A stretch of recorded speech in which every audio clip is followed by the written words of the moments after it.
অস্থির মজার ইলিশ পোলাও রেসিপি। ইলিশের স্বাদ গন্ধ ঠিক রেখে এই পোলাওটা রান্না করে ফেলাইতে পারবেন। প্রথমে আমরা কয়েক পিস ইলিশ কাইটা দিয়ে ভালো করে পরিষ্কার করে নিয়ে নিছি। এখন এর মধ্যে দিয়ে দেবো ফ্যাটানো টক দই 3 টেবিল চামচ। তারপরে দিয়ে দেবো 1 টেবিল চামচ মরিচের গুঁড়া। তারপরে 2টা পেঁয়াজ ব্লেন্ড করে দিয়ে দেবো। তারপরে দিয়ে দেবো সামান্য ধনিয়া আর জিরা গুঁড়া। এই রেসিপিতে আদা রসুন বাটা একদম ব্যবহার করা যাবে না। তারপর স্বাদ মতো লবণ দিয়ে সবকিছু একসাথে ভালোভাবে মাখায় নেব।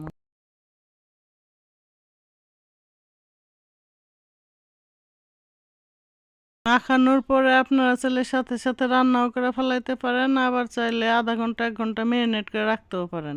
এখন একটা কড়াই গরম করে দিয়ে দেবো পরিমাণ মতো তেল। এই রেসিপিতে তেলের পরিমাণটা একটু বেশি লাগে। তারপরে দিয়ে দেবো একটা মিডিয়াম সাইজের পেঁয়াজ কুচি। নাইরা সাইরা এই পেঁয়াজ কিছুক্ষণ ভাইজা নেব। পেঁয়াজটা বাদামি করার কোনো দরকার নাই, হালকা ভাইজা নিলেই হবে।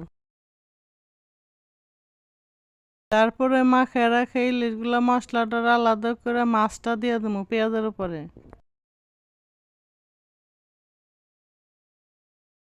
মাছটার এভাবে হালকা একটু ভাইজা নেব আমরা। এক পাশ হয়ে গেলে আর এক পাশ উল্টায় দেবো। এই রান্নাটা আপনারা সরিষার তেলেও করতে পারেন, সয়াবিন তেল দিয়ে করতে হবে এমন কোনো বাধ্যকতা নাই। মাছ উল্টানোর সময় একটু সাবধানে উল্টাইতে হবে, তাছাড়া মাছটা ভাঙে যেতে পারে।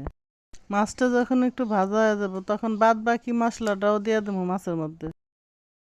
মশলাটা দেওয়ার পরে তেলের সাথে মশলাটা একটু ভাজতে থাকবো।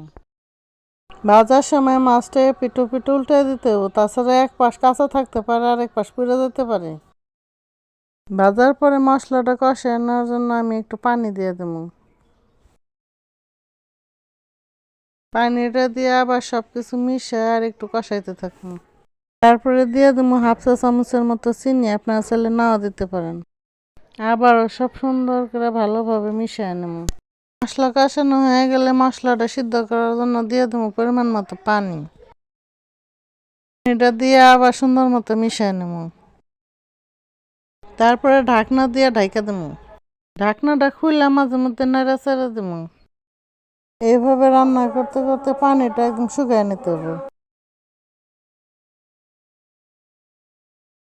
পানিটা যখন একেবারে শুকিয়ে যাবো তখন মাছ আর ঝোলটা আলাদা আলাদাভাবে উঠে নেব। তারপর একটা প্যানে দিয়ে দেবো সামান্য একটু তেল। এই পর্যায়ে বেশি তেলের কোনো দরকার নাই, তেল কম দিলেও হইব। তেলটারে ভালো করে ছড়ায় গরম করে নেব। তারপর পোলার জন্য দিয়ে দেবো মাঝারি সাইজের কুচি করা একটা পেঁয়াজ। তারপর পেঁয়াজটারে তেলের সাথে একটু ভাইজা নেব। পেঁয়াজটারে বাদামি করে ভাইজা নেওয়া যাবে না, হালকা করে ভাইজা নিতে হবে, তাছাড়া পোলার কালার নষ্ট হয়ে যেতে পারে। এই পর্যায়ে গরম মশলাতে দিয়ে দেবো তেজপাতা, লবঙ্গ, দারচিনি, এলাচ, ওই সবগুলো আবার একটু ভাইজা নেব। তারপর আমি এইখানে 2 কাপ চাল আধা ঘন্টা ভিজাইয়া ভালো করে ধুইয়া ছাইকা দিয়ে দিলাম। তারপরে চালটার একটু ভাজতে থাকবো। তারপরে দিয়ে দেবো স্বাদ মতো লবণ, যার যার স্বাদ অনুযায়ী লবণ দিয়ে দিবেন।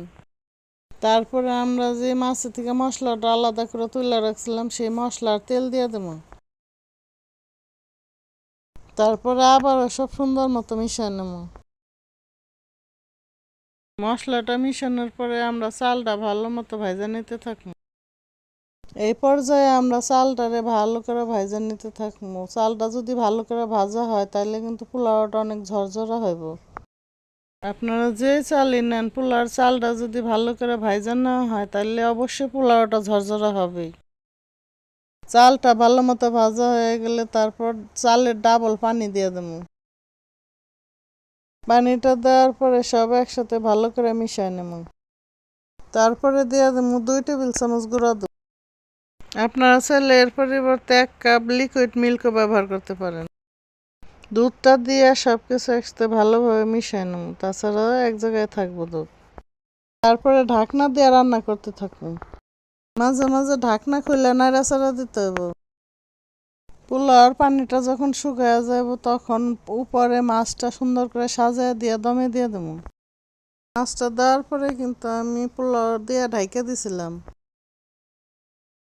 পোলাওটা যখন হয়ে যাবে তখন দিয়ে দেবো 2 টেবিল চামচ ঘি। দেওয়ার পরে আবারও কিছুক্ষণের জন্য ঢাইকা দেবো। এই রেসিপিতে কিন্তু ভুলেও কেওড়া জল বা গোলাপ জল ব্যবহার করা যাবে না। ঢাকনা খুলে আলতোভাবে নাড়াচাড়া দিলে রেডি অস্থির